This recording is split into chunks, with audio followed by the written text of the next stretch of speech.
This happened to me last week. Do you believe a steel door can slam shut with no wind at all? There's an old Japanese war bunker about half an hour from where I live. I've driven past it hundreds of times, but today we decided to go in. My friends and I have heard rumors about the place for years. People say the Japanese soldiers used it as a torture chamber during World War II. It's supposed to be haunted. I didn't believe any of it. Of course, I'm not really into ghosts and stuff like that. There was this huge metal door and the only way in was through this little opening here. And as soon as I got through, the door slammed shut behind me.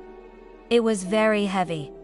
I couldn't open it again. I tried to push it, but it wouldn't budge. I tried to pull it, but it wouldn't open. I tried to kick it a few times, but all that did was make me feel a bit sick.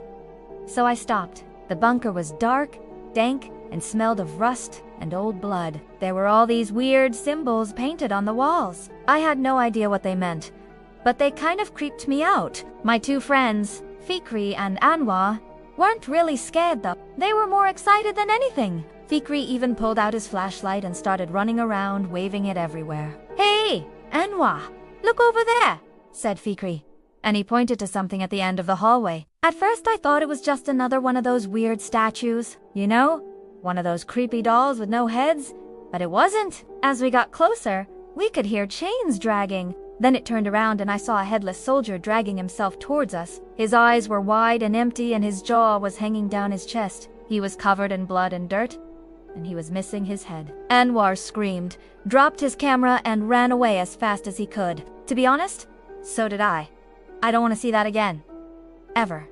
We ran and ran until we came to a big metal door. I don't remember how long we were running for, but it felt like hours. Finally, we burst through the door and collapsed on the floor. Panting heavily, we looked at each other. We were scared, shocked, and confused. None of us had ever seen a ghost before. Then Fikri said, "I think I found a way out," and he stood up. He walked back the way we came, and then he turned and disappeared. Anwar and I looked at each other. Should we follow him, or should we run away? Well, we didn't have much of a choice because seconds later, the door slammed shut behind us and the room went dark. We started to panic. What should we do? Where was Fikri? How do we get out of here? Then Anwar grabbed my hand and said, "Come on, let's find Fikri." We started walking down the hallway, but it was pitch black.